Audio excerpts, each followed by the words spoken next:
Good morning two of you. आज हम लोग कंप्रेसर का लास्ट पॉइंट पढ़ते हैं जो कि लेक्चर 5 के नाम दिया गया है।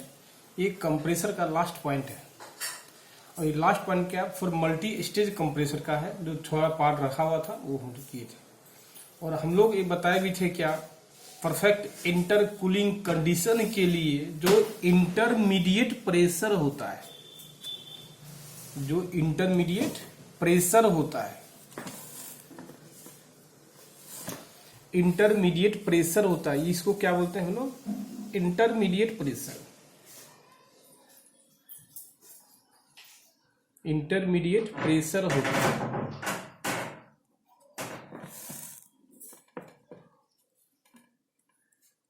जो इंटरमीडिएट प्रेशर होता है वो P2 स्क्वायर बराबर P1 इंटू P3 होता है।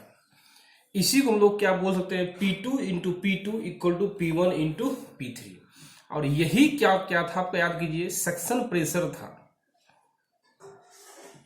सक्शन प्रेशर था। और यही क्या था? डिस्चार्ज प्रेशर था, डिस्चार्ज प्रेशर था। और इसको हम लोग लिख सकते हैं P2, P1 को इस साइड ले आए, P2 divide by P1 equal to, अब एक P2 को इस साइड ले आए, P3 divide by P2 means क्या? सेक्शन, ये क्या?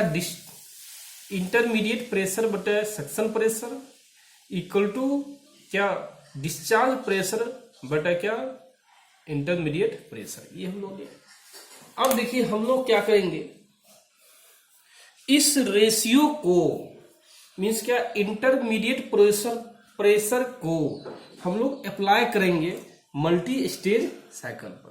जैसे अब मल्टी स्टेज परफेक्ट इंटरकूलिंग के केस में हम लोग क्या पढ़े थे, जो दोनों कंप्रेसर होगा, दोनों कंप्रेसर का जो वर्क होगा हमेशा इक्वल होगा, इक्वल वर्क होगा।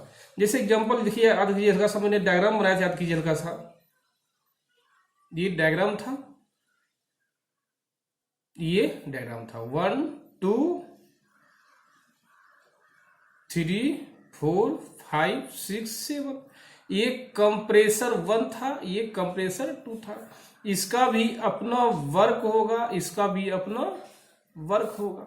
ये दोनों वर्क जो है, ये दोनों वर्क जो है हमेशा क्या होगा? दोनों का वर्क हमेशा इक्वल होगा। तो 2 स्टेज साइकिल के लिए हम लोग वर्क डन जो निकालते हैं 2 स्टेज साइकिल के लिए, तो हम लोग यहाँ क्या करते हैं, ये क्या हो गया? 1 स्टेज साइकिल हो गया। 2 स्टेज के लिए 2 से क्या करेंगे? मल्टीप्लाई करेंगे। तो यहाँ पे जो P2 क्या था? इंटरमीडिएट प्रेशर था।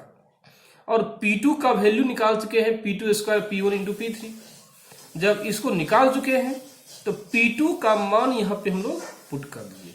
तो यहाँ पे बोल सकते हैं, यहाँ पे क्या लिख सकते हैं? P2 equal to root under P1 P3 कर सकते हैं।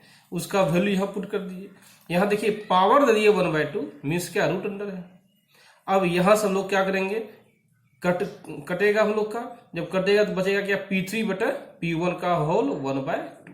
पहले सिर्फ यहीं पे था 1/2, अब देखिए कि आ गया। मीन्स परफेक्ट इंटरकूलिंग का second stage means 2 stage cycle पर अप्लाई किए, P2 का वैल्यू पुट किए, देखिए क्या आ गया? 2 इंटू n/n-1 P1 V1, ये आ गया P3 बटे P1 का रूट 1/2 और वर्क डन पर साइकिल पर स्टेज ये हो गया। देखिए इसको हम लोग ऐसे भी एनालिसिस, यदि मल्टी स्टेज साइकिल एनालिसिस हम लोग करते हैं तो आप कह सकते हैं सिंगल स्टेज के लिए मैंने निकलवा चुका हूं। देखिए ये होता है for single stage n/n-1 P1 V1 P2 by P1 bracket n-1 बटा n-1। 2 स्टेज के लिए क्या करेंगे? 2 से मल्टीप्लाई कर देंगे हम लोग। ठीक इसी प्रकार यदि 3 स्टेज बोलेगा तो क्या करेंगे? 3 से हम लोग मल्टीप्लाई कर देंगे। ठीक इसी प्रकार यदि बोलेगा कितना? 4 स्टेज के लिए 4 से मल्टीप्लाई करेंगे। 5 बोलेगा तो 5 से मल्टीप्लाई करेंगे। मीन जितना स्टेज के लिए बोलेगा उतना से हम लोग मल्टीप्लाई कर देंगे। ठीक इसी प्रकार यदि इस 1 2 3 4 5 जाते जाते x स्टेज तक बोलेगा तो x से क्या किए हम लोग? मल्टीप्लाई कर दीजिए, कोई दिक्कत। और यहां से मल्टीप्लाई, और यह n-1/2, ये क्या हो गया, उतना ही हो जाएगा, xn हो जाएगा। तो देखिए P X plus 1/P1 pressure ratio है through the compressor. For ideal के केस में क्या होता है, for ideal compressor there is equal work done per cylinder. Means ideal means क्या, परफेक्ट इंटरकूलिंग के लिए। आइडियल मीन्स क्या, परफेक्ट इंटरकूलिंग के लिए जो वर्क डन होता है पर सिलेंडर वो हमेशा हमेशा एक दूसरे के बराबर होता है। इसलिए एक्स स्टेज कंप्रेसर के लिए क्या हो जाएगा, x/n-1 P1 V1 bracket P2/P1 हो जाएगा n-1 डिवाइड बाय xn-1 हो जाएगा। तो ये हो गया कि किसके लिए, work done for X cylinder के लिए। ये हो गया work done for X cylinder के लिए, निकल गया। तो how to find the intermediate pressure, intermediate pressure निकालते कैसे, तो सिंपल सी बात है, हम लोग क्या बोले हैं, प्रेशर रेशियो हमेशा क्या होना चाहिए, इक्वल होना चाहिए। हर एक स्टेज के लिए इक्वल होना चाहिए प्रेशर रेशियो।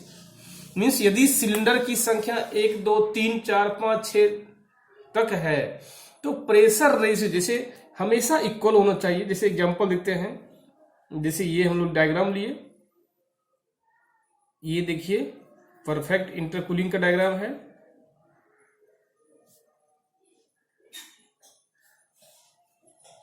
ये हो गया 1 2 3 4 5 6 7 8 9 10, तो ये हो गया आपका। तो अब देखिए इसमें देखिए प्रेशर, यदि इसको प्रेशर P1 मानते हैं, ये मानते हैं P2, ये मानते हैं P3, ये मानते हैं P4। देखिए इसमें सिलेंडर कितना है, कंप्रेसर 1 कंप्रेसर 2, इसमें कंप्रेसर क्या है 3 है। ठीक इसी प्रकार कंप्रेसर 4 5 6 7 भी ले सकते हैं।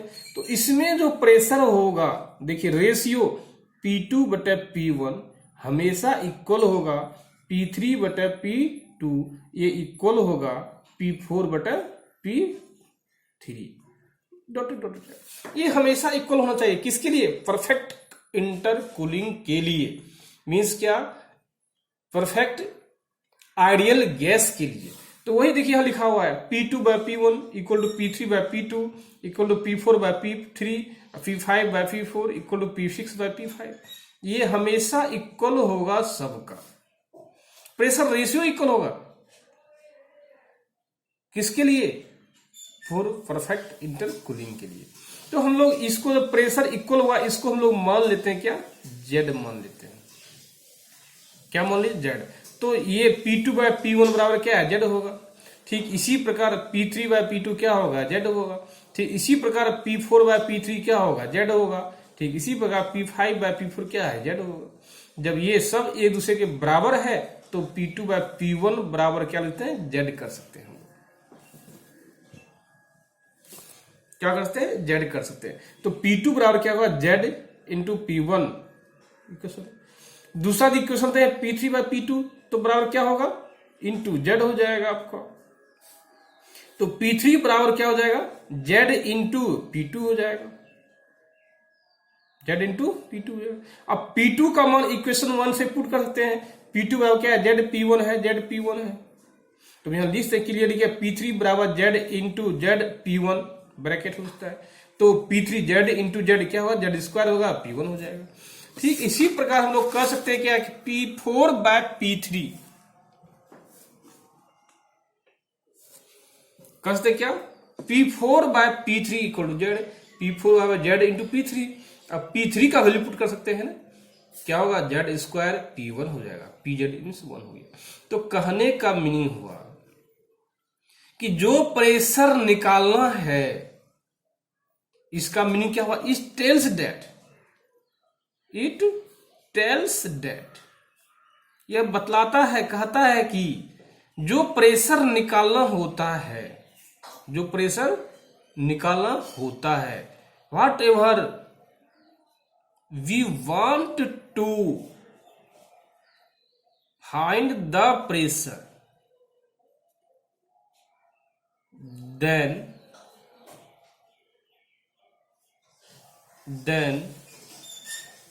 We can calculated this formula, इस फॉर्मूला से करते हैं। यह जेड क्या है, प्रेशर रेशियो है, प्रेशर रेशियो है। P1 क्या है आप जानते हैं, ये सेक्शन प्रेशर है, ये वो। और जेड क्या, प्रेशर। यदि प्रेशर रेशियो दे दिया है और सेक्शन प्रेशर दे दिया है तो आपको भी प्रेशर को आप कैलकुलेट कर सकते हैं। तो देखिए यहां पे देखिए क्या है, P, इसी प्रकार Px+1 बराबर क्या है, Z पावर x जाएगा। देखिए यहां 4 है, यहां 3 था, यहां देखिए क्या था, इसके बाद एक बार पहले आइए देखिए क्या था, यहाँ पर P3 था तो यहाँ Z पावर 2 है। ठीक इसी प्रकार यहाँ देखिए क्या है, P4 है तो Z पावर 3 है। यदि Px+1 होगा तो उससे एक कम होगा, Z पावर x होगा इंटू P1 होगा। तो Z पावर x बराबर Px+1 बटा P1 हो जाएगा। तो Z बराबर क्या हो जाएगा, प्रेशर रेशियो, ये क्या है, प्रेशर रेशियो है √अंडर Px+1 बटा P1। यहाँ x क्या हो गया, P हो गया। अब देखिए क्या हो गया, इसी बोलते Z बराबर क्या, प्रेशर रेशियो बराबर x √x, pressure ratio through compression हो गया।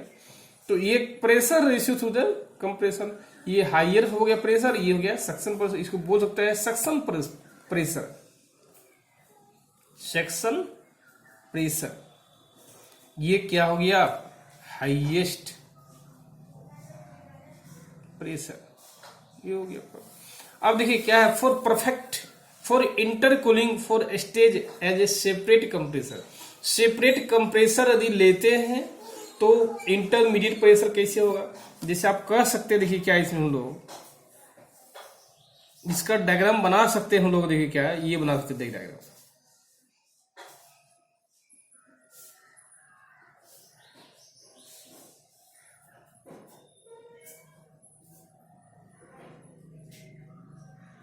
ये हो गया 1 2 3 4 5 6 7 हो गया, 7 हो गया। तो देखिए ये हो गया P1 कांस्टेंट, ये हो गया क्या P2 कांस्टेंट, ये हो गया क्या P3 कांस्टेंट, ये हो गया। फॉर सेपरेट के लिए मैं अलग अलग कंप्रेसर के लिए पहले वर्क डन आप निकालिए, वही लिखा for intercooling for stage as a separate compressor. अलग अलग कंप्रेसर के लिए अलग अलग कंप्रेसर, ये हो गया कंप्रेसर 1, ये हो गया कंप्रेसर 2। तो अलग अलग कंप्रेसर के लिए वर्कडन पहले निकाल लेंगे हम लोग, लेकिन किसके लिए, परफेक्ट इंटरकूलिंग के लिए। तो इसके लिए क्या हो जाएगा, कंप्रेसर 1 हो जाएगा इसके लिए। और ये जो हो गया क्या, ये टोटल वर्क हो गया ना, ये टोटल वर्क हो गया। ये कंप्रेसर 1 के लिए हो गया, ये कंप्रेसर 2 के लिए हो गया। तो 1 के लिए क्या हुआ, P1 V1 N1 by N1 minus one P1 V1 P2 by P1 power N1 -1, ये हो गया। ठीक, यदि मान लीजिए ये हो गया PV पावर N2 बराबर K, और ये क्या था PV N1 बराबर K, मीन्स इसका जो इंडेक्स है वो यदि अलग अलग है तो ये हो जाएगा, इसका N2 है तो क्या हो जाएगा, ये हो गया N2, ये क्या हो गया N2 हो गया। और इसके लिए कंप्रेसर 2 के लिए क्या होगा, N2 divide by N2 -1 P2 V2। यहां पर देखिए कंप्रेसर 1 के लिए P1 V1 था, इसके लिए क्या है P2 V2 हो जाएगा। क्या होगा P3, सॉरी ये हो गया 2 ये हो गया 2, ये हो गया 3, ये 4 5, ये 6, ये क्या होगा P3, ये 3 है, ये हो गया P3 by P2 N2 -1 by N1 -1। For same index, for same index means क्या, जब N1 जो है बराबर हो जाएगा N2 का, नहीं समझे, ये अलग अलग सेपरेटर का वर्क डन है, अलग अलग कंप्रेसर का वर्क डन है, लेकिन इसमें क्या है इंडेक्स जो है डिफरेंट है।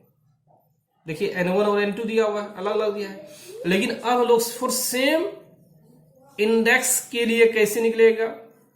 सेम इंडेक्स का मतलब हो गया n1 जो है n2 के बराबर है, तो वर्क बराबर हो जाएगा n/n-1 ब्रैकेट P1 V1 ये दिया हुआ P2 by P1 power n-1 divide by n-1 bracket 1। और कंप्रेसर ये हो गया किसके लिए? कंप्रेसर 1 के लिए। ठीक इसी प्रकार कंप्रेसर 2 के लिए हो जाएगा क्या? n/n-1, चूंकि n1 और n2 क्या है, दोनों बराबर है, तो n/n-1 P2 V2 bracket P3 by P2 power n-1 बटा n माइनस ये n हो गया। अब देखिए क्या हो गया, ये देखिए अलग अलग कंप्रेसर लिए निकल गया। अब दोनों को फिर कॉमन कैसे लेंगे आप जानते भी हैं, बता भी चुके हैं पिछले मल्टी स्टेज साइकिल में, उसमें दिक्कत नहीं है कॉमन लेने में।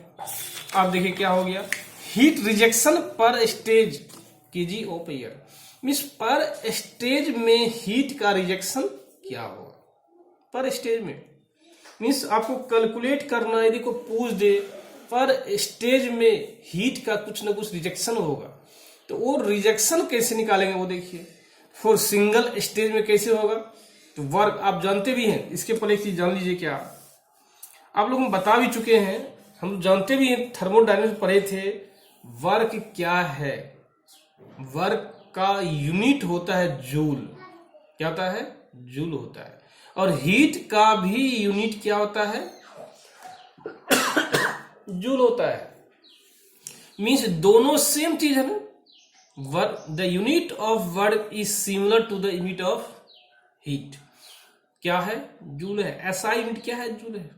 तो आप कह सकते हैं, हम लोग पढ़ भी चुके हैं, एनर्जी क्या है? दो रूप में ट्रांसफर होता है, वन बॉडी से दूसरे बॉडी में एनर्जी का ट्रांसफर जो है दो रूप में होता है, हीट में और एज वेल एज वर्क में।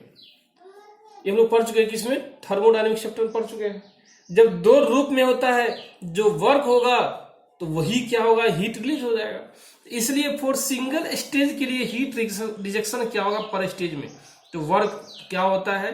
n/n-1 P1 V1 bracket P2 by P1 n-1 हो गया पर kg ऑफ एयर हो गया। इसको हम लोग और लिख सकते हैं क्या? टेम्परेचर के टर्म में लिख सकते हैं। और हम लोग जानते भी हैं एडियाबेटिक आइसेंट्रोपिक प्रोसेस में, क्योंकि बता चुका हूं, कंप्रेसर का जो कंप्रेशन पार्ट है, कंप्रेसर का जो कंप्रेशन पार्ट है वो होता है आइसेंट्रोपिक प्रोसेस के अनुसार। जैसे देखिए डायग्राम बताया था आपको, क्या याद कीजिए, ये हो गया डायग्राम आपका, देखिए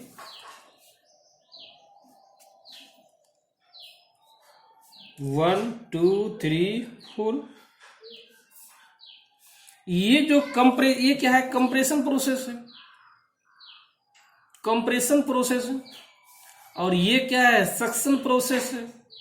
ये जो कंप्रेशन प्रोसेस होता है ये आइसेंट्रोपिक प्रोसेस होता है, इक्वल टू कांस्टेंट, ये प्रोसेस होता है। जब कंप्रेशन आइसेंट्रोपिक प्रोसेस होता है, इसका मतलब इसमें टेम्परेचर और प्रेशर में एक रिलेशन भी बतला चुके हैं। प्रेशर और टेम्परेचर में क्या रिलेशन होता है? वो ये होता है T2 by T1 equal to होता है P2 by P1 power n-1 बटा n होता है।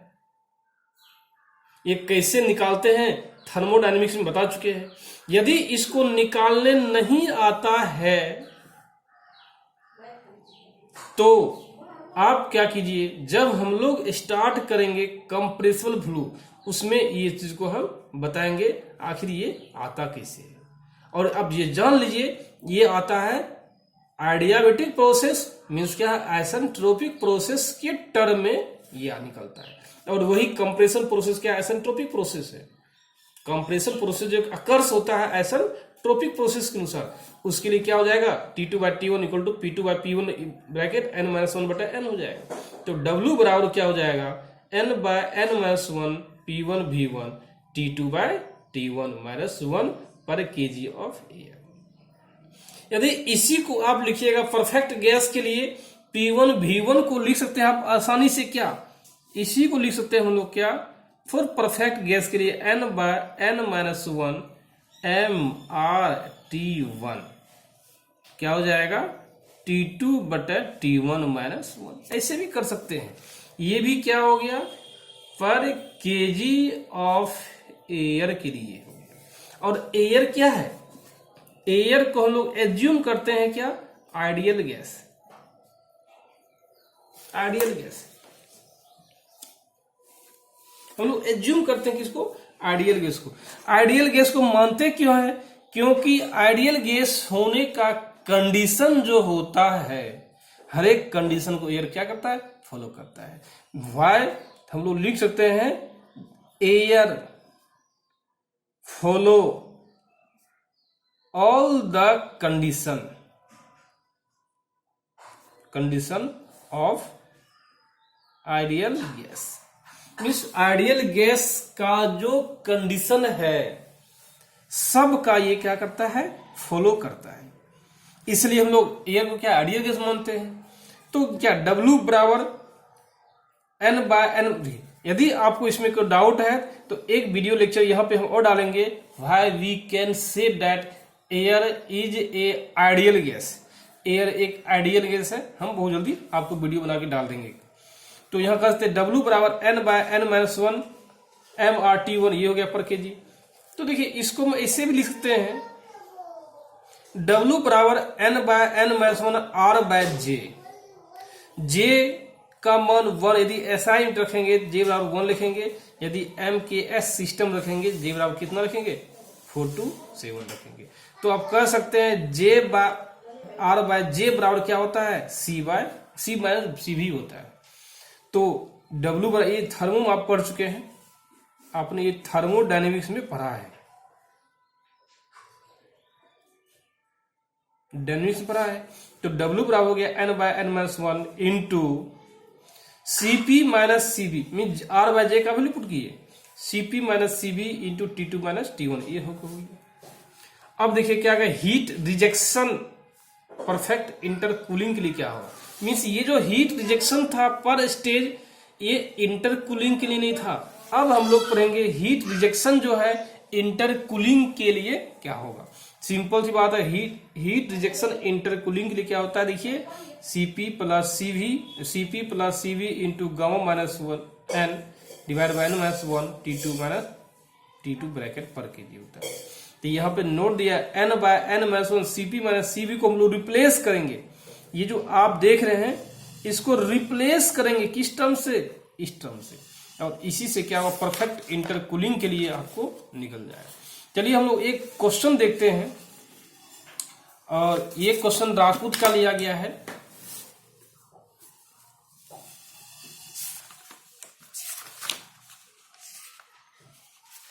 एक क्वेश्चन क्या है, राजपूत का लिया गया है, और क्वेश्चन नंबर है 24.17 है। देखिए दिया, a trial on a 2 stage single acting reciprocating air compressor gave the following data. Means दिया a trial of a 2 stage 2 means क्या, कंप्रेसर जो है यूज किया गया कितना, 2 कंप्रेसर जो है, सॉरी क्वेश्चन में बता दिया हूं।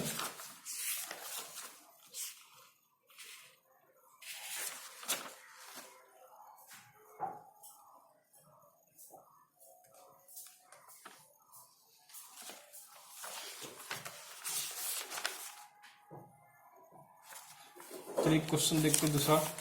एक क्वेश्चन में पिछले क्लास में बता चुका हूं, जो 24.17 का है। अब दूसरा क्वेश्चन देखते हैं, एक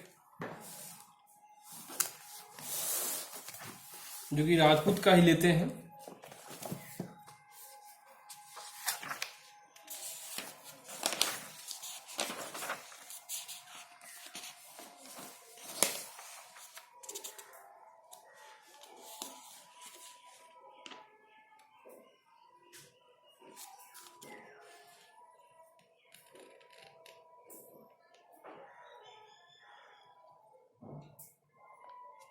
चलिए मल्टी स्टेज साइकिल का एक एग्जांपल लेते हैं।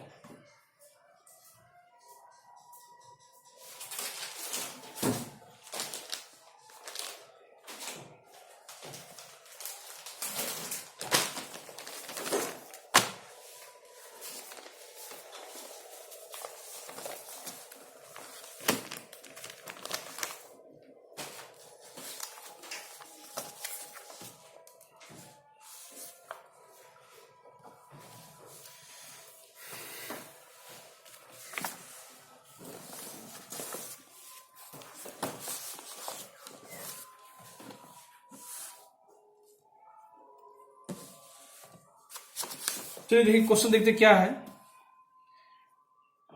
Air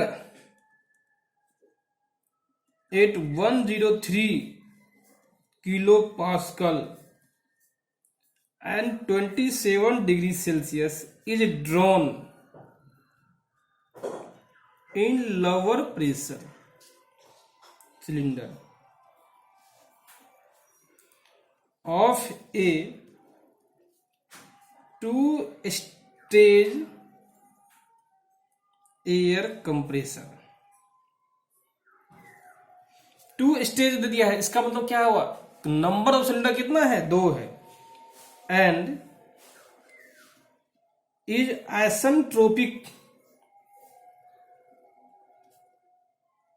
asymptotically compressed to 700 kilo pascal। The air is then cooled at constant pressure to 37 degrees Celsius in an intercooler and is then again compressed asymptotically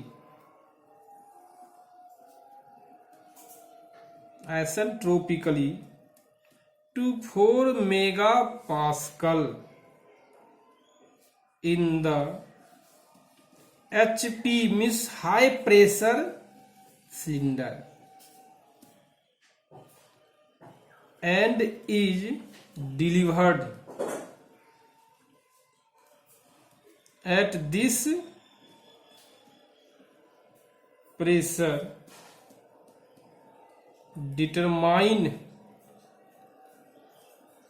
the power required to run the compressor if it has to deliver 30 meter cube of air per hour measured at inlet condition. ये दिया हुआ है, देखिए कैसे question बनता है हम लोग देखते हैं। देखिए सिंपल, देखिए सबसे पहले डायग्राम बनाते हैं और डायग्राम में तो क्लियर मेंशन है, क्या मेंशन है, air at 103 kilo pascal and 27 degree Celsius is drawn in LP cylinder. जब 2 स्टेज दिया हुआ है तो सबसे पहले आप क्या कीजिए, डायग्राम बना लीजिए 2 कंप्रेसर का। क्योंकि क्लियरेंस वॉल्यूम के बारे में कुछ नहीं दिया हुआ है, इसलिए हम लोग क्या ले लेंगे, क्लियरेंस वॉल्यूम को हम लोग 0 ले लेंगे।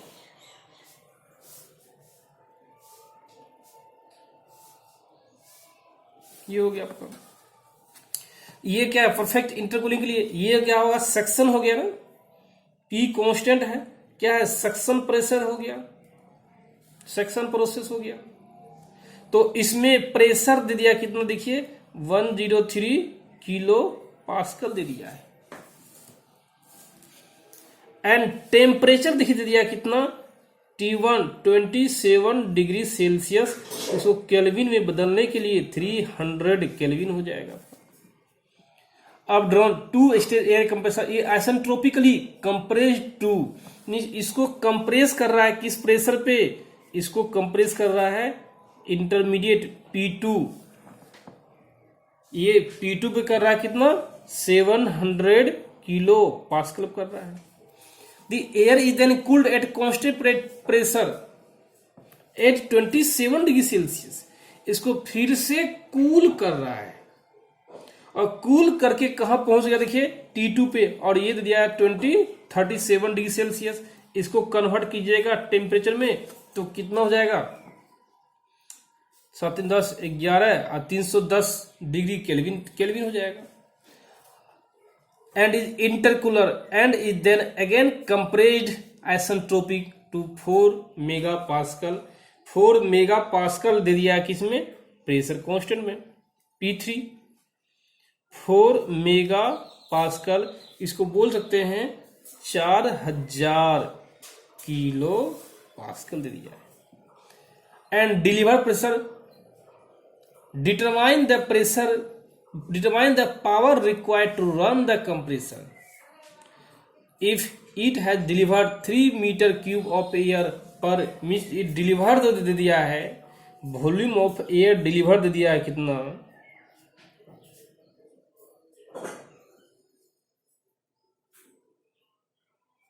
क्या दिया है 30 मीटर क्यूब पर आवर, ये पर आवर दे दिया है।